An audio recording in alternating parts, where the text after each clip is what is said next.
بسم اللہ الرحمن الرحیم۔ آپ دیکھ رہے ہیں my YouTube channel Asad Islamic views. زندگی کسی کے لیے بہت آسان اور کبھی کسی کے لیے بہت مشکل ہوتی ہے، دردناک ہوتی ہے۔ میں جب 7 سال کا ہوا تو باپ فوت ہو گیا۔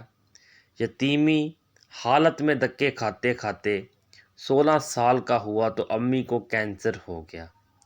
گھر کرائے کا تھا، باپ تھا نہیں، ایک میں تھا، باقی چھوٹی بہنیں تھیں۔ گھر کرائے کا، دوسرے اخراجات الگ۔ امی نے سلائی وغیرہ کر کے ہم کو پالا، لیکن جب امی کو کینسر ہوا تو ان سے کام نہ ہو سکا۔ میں 16 سال کی عمر میں کمانا شروع کر دیا۔ کبھی دن کا 100 روپے، کبھی 200 لاتا۔ امی کی بیماری کے علاج کے لیے میں جگہ جگہ گیا، لیکن کسی نے مدد نہ کی، اور کینسر کا علاج ہماری پہنچ سے دور تھا۔ ایک ایک انجیکشن کا ڈاکٹر ہزاروں روپے مانگتے، لہٰذا علاج نہ کروا سکے۔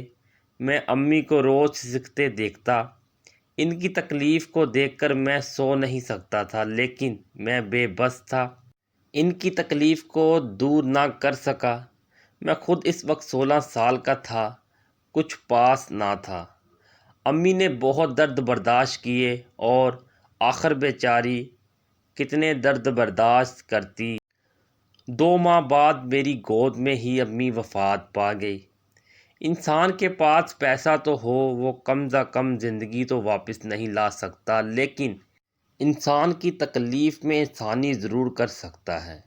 تو مجھے آج تک پچھتاوا ہے کہ امی کو اتنی تکلیف برداشت کرنا پڑی۔ امی یاد آ جائے تو سو نہیں پاتا۔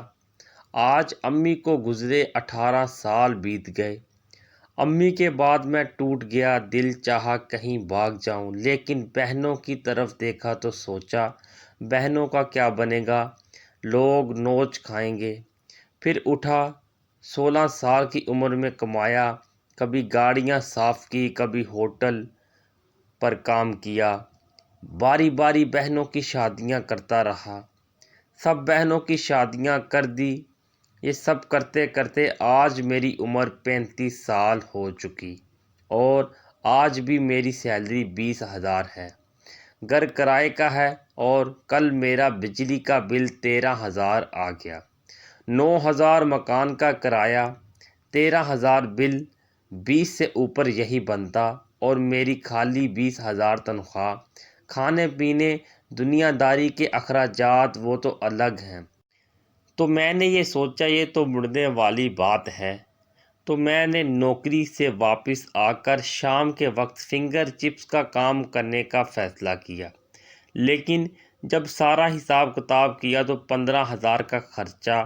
خیر میں نے آلو کاٹنے والی مشین، ایک بڑا چمچہ، ایک ہاٹ پاٹ لے لیا، جبکہ باقی چیزیں لینے کی حیثیت نہ تھی۔ 14-15,000 کا خرچہ اس پر۔ خیر میں نے ابو کے ایک کزن بڑے امیر لوگ ہیں، لاکھوں کی ماہوار انکم ہے، میں ان سے 15,000 ادھار مانگا، لیکن مجھے کہتے کہ بیٹا نہیں ہے، جبکہ اگلے ہفتے ہی وہ سب لوگ تیسری دفعہ عمرے پر چلے گئے۔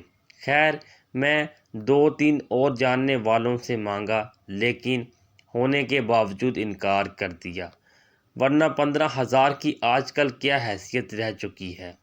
میں اپنا موبائل سیل کرنے بھی گیا، میرا موبائل دیکھ کر دکاندار ہنستے کہ بھائی اس کو کوئی فری بھی نہ لے۔ کوئی 1,000 بتاتا، کوئی 500، وہاں سے بھی ناکامی ہوئی، کیونکہ 10 سال پرانا موبائل ہے جس کی اسکرین تک آدھی ٹوٹی ہوئی۔ تو میں نے ان سب مسائل کی وجہ سے میں شام کے وقت کام نہیں شروع کر سکا، کیونکہ غریب انسان کو کوئی رشتہ دار قرض نہیں دیتے کہ شاید یہ سنبھل نہ جائے اور ہم سے اوپر نہ ہو جائے۔ میں 5 وقت کا نمازی ہوں، کبھی دھوکہ نہیں کیا، کبھی فراڈ نہ کیا، کبھی کسی سے لڑائی نہیں کی، بس شرافت سے وقت گزارا، گدھے کی طرح کام کرتا رہا، کبھی مرنے کا نہیں سوچا۔ لیکن اب بس جینا مشکل ہو چکا ہے، کوئی سمجھ نہیں آتی۔ بس میری ایک ہی نصیحت ہے، اگر آپ غریب ہیں تو بچے پیدا نہ کریں۔ میری عمر 35 سال ہے لیکن شادی نہیں کی کہ میں افورڈ نہیں کر سکتا۔ اس مہنگائی میں اپنا پیٹ نہیں بھر پا رہا۔ میں شام کے وقت کام کرنے کے لیے 15,000 کا بندوبست نہیں کر پا رہا، تو آنے والی کی کیا ضروریات پوری کروں گا؟ اور اسلام کا بھی یہی درس ہے کہ اگر وصیت ہے تو شادی کرو۔ اور آج کل تو آپ کے ملک کا یہ عالم ہے کہ ایک بچے کو دنیا میں لانے کے لیے آپ کی جیب میں 40-50 ہزار روپے ہونے چاہیے۔ میں کئی لوگوں کو دیکھا جو ڈلیوری کیس کے لیے پیسے ادھار مانگ رہے ہوتے ہیں، پھر دوسرے اخراجات وہ الگ، ان کا تو پوچھیں ہی مت۔ میں تو اپنی ماں کو دیکھ کر دل میں خوف بھر گیا۔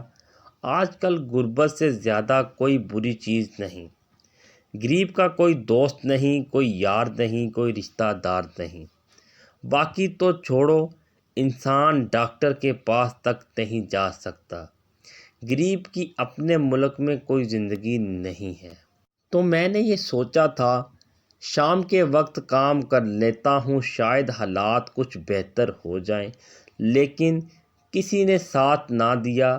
بس اللہ سے دعا گو ہوں کہ اللہ کبھی کسی کو کسی کا محتاج نہ کرے، اور اللہ سے اتنی درخواست ہے کہ یا رب ایسے لوگوں کو مال و دولت نہ دیا کر جن کو اپنے سوا دوسرے نظر ہی نہیں آتے۔